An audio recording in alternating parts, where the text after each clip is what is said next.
everyone, it's Jack and Adam from Cultaholic.com. No music today because I'm not the designated songster.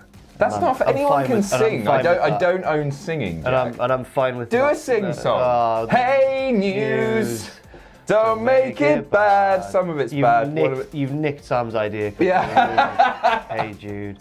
Okay, well we've got various headlines to talk about, so let's take a look at them right now. First of all, we take a look at the reason behind a Raw Superstars recent push. Next up, some indication that WWE could possibly be moving away from PG. And finally, a wrestling legend has teased another match. So first of all, if you've been watching Raw recently, you may have noticed that Ricochet has been on the end of quite a push. Ricochet's on Raw, yes? Yes. Always takes me a second to just remember. The shake-ups ruined everything. It doesn't matter anymore. No. He's a WWE superstar. Yes. That's all that matters. If you've been watching Raw, you'll know that the Ricochet has been on the end of quite a significant push. And apparently the reason for this was spoken about by Dave Meltzer on Wrestling Observer Radio, who said that WWE feel that he'll appeal to the teenage market. They're worried they've lost touch with teenage viewers, and they feel as though Ricochet's the guy to bring them back in. I can sort of see why. Yeah, absolutely. Well, he's just a really cool guy. Yeah, and I think he would appeal to kids as well. Yeah, exactly. Yeah. Like the people that I remember watching and being really into as a kid, or a younger kid anyway. Like the Jeff Hardys, the Rey Mysterios, just because they do flippy cool stuff. Yeah, I agree. I'd agree with that. Apparently the company are concerned that they'll lose their teenage viewers when AEW starts on TNT in the fall. I think that's a valid concern because AEW is more violent and edgy. Yeah, that's what teenagers love. I don't think we'll see, when they get the TV deal, I don't think we'll see the sort of violence that we saw in the Moxley-Janela match, for example. Right. I don't think that's going to be a regular thing, but I agree that they have fewer limitations as far as to what they can do, and they're definitely going to be appealing to a younger demographic than WWE. WWE, I believe, are really panicking about the fact that smaller numbers than ever of children and young adults are watching their shows, so you don't have that future generation of wrestling viewers. You don't have them for their lives, because I think most people, maybe not most people, but certainly us, we grew up watching wrestling and we've held on to it. A lot of people are like that, and then they've got customers for a long period of time. But if they're not establishing those customers at a young age, it's more and more difficult to get them into it at an older age. It makes sense. Apparently also Paul Heyman specifically is a very big fan of Ricochet backstage, and now that Paul Heyman's sort of in this new creative position on Raw, that would explain as well why he's being pushed so soon. He's been on the past 2 main events, I think, against AJ Styles, and winning one and losing one, which is, it's certainly a step up from where he was. He's got the US title. He's in a feud with a bigger name. I think he's doing pretty well. Absolutely, and it's a weird one because the call-up, I think, was so severely botched. All of those NXT call-ups happened at the same time. That little batch. A bit of a mess. But Ricochet especially, I mean, we were talking for months on end, is like, how can you mess Ricochet up? So it's good to see that he does seem to be at least a bit back on track. Yeah, and also Meltzer, one final thought from him. He said that, well, in his opinion anyway, regarding superstars that could connect with teenagers, he doesn't think there are many really on the main roster, but he said that some could be called up soon from NXT. Kids would love Mojo Rawley. Just give him a chance. Give Mojo a chance. His veins or whatever they are on his face at the moment, it's all good stuff. I'm trying to think who would appeal to kids. Because it's not your Brawns. Or like teenagers, like edgy, teenagers. Like slightly older kids. Probably not your Romans either. Romans got that sort of superhero thing about him that kids loved about Cena. Alistair Black? Black's a good shout. Maybe Brock Lesnar, but I don't know. Ciampa, maybe? Okay, right, yeah. Maybe? We're just thinking of like dickheads. Cole. We're just thinking of dickheads. Yeah, we are. Teenagers love dicks. Teenagers are dicks. Anyway, that's the moral of that story there. Teenagers are dicks. Next up, in related news, I guess, also from the Wrestling Observer Radio, apparently Raw and SmackDown will be using more edgy material and focusing on younger wrestlers as part of an effort to win back this whole teenage demographic. So this isn't just a thing that they've projected for the future, this is taking place now. And there is some evidence of that on this week's television particularly, because on Raw we had the whole crashing through the stage thing, and then Corey Graves swore on commentary. What did he say, Jack? I can't say what he said because we can't say it. Naughty. He said the S word, holy S, he said. And then on SmackDown, Kofi Kingston flipped the bird to Samoa Joe. And did you see Samoa Joe's reaction? He's like, what? I couldn't believe that someone had done that. It felt like the camera team were trying to cut away from it and just give you a glimpse of it. Used it for a thumbnail, for example, yesterday, and getting a shot of the bird was actually very, very difficult. So they were still trying. I think they were trying to make it look like it was unscripted because they didn't dwell on it for ages. If it had just been there for ages, like that, it had just been like, oh, okay, that's the thing that's happening now. But actually, the production sort of lended itself to the effectiveness of the bird. Maybe, why do they call it a bird? Maybe, is it flicking the bird? Flipping the bird. Flip the bird. We're so English. In England, we do that. Yeah. These. Does that mean something else? I've heard that it's a reference to Agincourt, the Battle of Agincourt. Right. Because when the French would capture the English archers, they'd cut off their fingers to stop them from being archers anymore. So apparently when we won, we were like, we've still got our fingers. What's the thing on French? I don't know how true that is, by the way. Is it that? I don't watch Friends. Remember. They do something like that. I think, or something. Yeah. Oh, is it that? All right. Right. So expect to see that too on WWE programming. Of course. Now, I'm totally lost now. It was good. We've really given some good analysis there. Oh yeah, just to dwell on the Samoa Joe reaction, right? Think about Samoa Joe and his life that he's had growing up. Like, he's probably been in quite a few fights and stuff. He's quite a tough man. Oh yeah. And I think that his reaction to being flipped the bird was very silly. He was totally shocked. He was physically attacked by it. He was like, what? Maybe he was just worried about the advertisers. Maybe. He's got a stake in that. I don't know. Maybe this is another sign as well that they've been watching AEW, because there's a lot of flipping of the bird in AEW.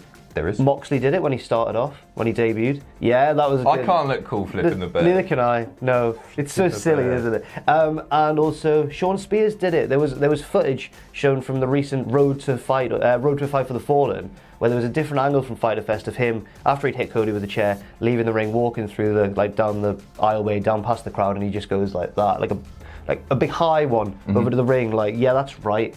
Then MJF tried to have a fight with him backstage, and everyone went, stop it. It was good. I don't know what this means as far as advertisers. I wasn't just disregarding what you were saying. I was just getting back to the point. I don't know what this means as far as sponsors and advertisers go, because very, very lucrative deals. I mean, that's the reason for the PG era, if you want to call it that, is because there was a lot of money in having kids watch wrestling, and perhaps it hasn't been as effective as they'd hoped, because, as I say, you don't have those younger viewers growing into older wrestling fans. Maybe.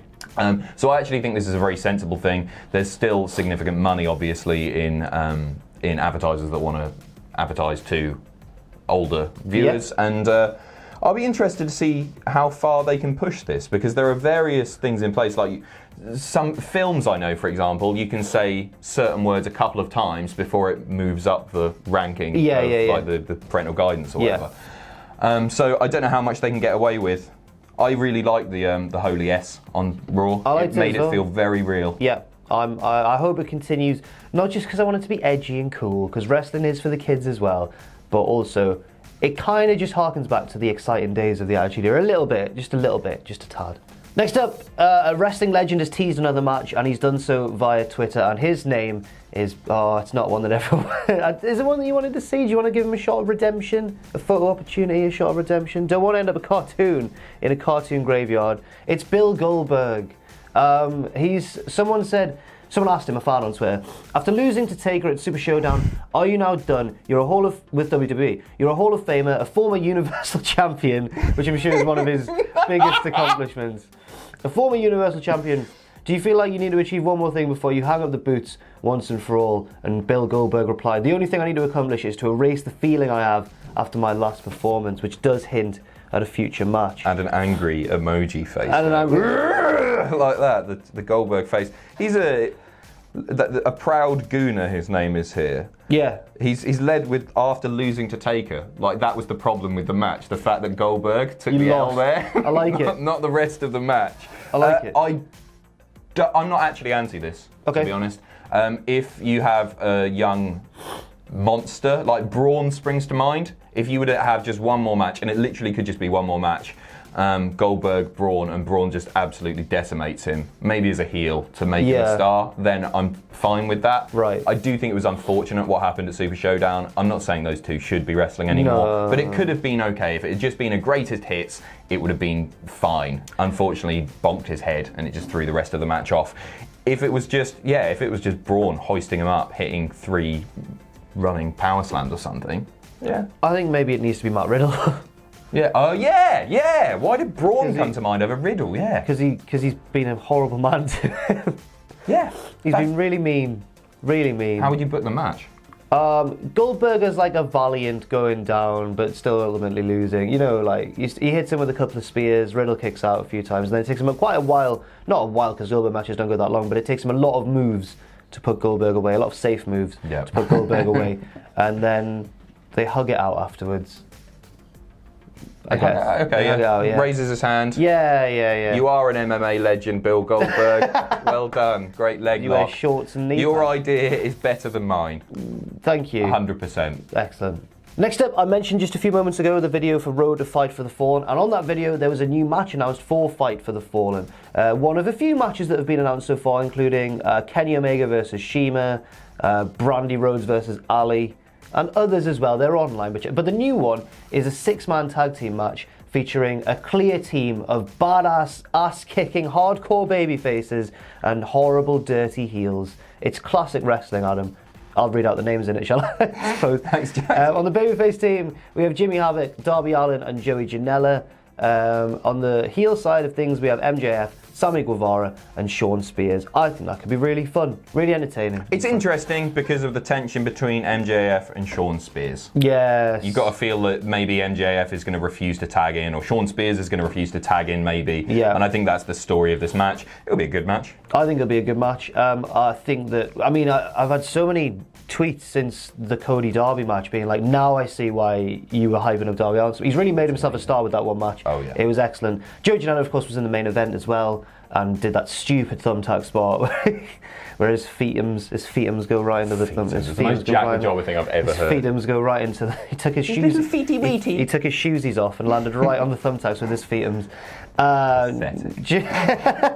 Jimmy Havoc was in a fatal 4-way with MJF. Sean Spears, of course, crashed the Cody match afterwards and hit him with that big controversial chair shot. And Sammy Guevara, we haven't actually seen him since Double or Nothing in the pre-show where he lost to Kip Sabian. Kip Sabian's got a match as well on here against Adam Page, because Sabian was on commentary for the fatal 4-way and would face the winner, and Adam Page won it. But yeah, that looks like a decent addition to the card. It's again shaping up to be pretty strong, and I'm excited for it. It's so soon though, it's next weekend. Bloody hell. They're relentless. It's on the same weekend as Extreme Rules. It's going to be a busy one. And some sad news now. Last night it was reported that Perro Aguayo Sr. had passed away. You may have heard of his son, Perro Aguayo Jr., who was the wrestler who tragically passed away in the ring during a match involving Rey Mysterio a few years ago. This one involves his father, Perro Aguayo Sr., who I believe was 73 years old. I don't personally know too much about him, but after we did a little bit of research, we worked out that he was one of the biggest box office attractions in Lucha Libre history, a major rival of El Santo, probably the last major rival of El Santo before his decline, and also just, I guess, well, a bit of a brawler from what we could see. There were comparisons to people like Terry Funk. Yes. So he seemed like a very entertaining guy. I am disappointed that I don't know too much about him. I should probably check out some of his matches now. Same. And yeah, it's just always sad news when someone passes away, but hopefully he left a legacy to be remembered in a positive way.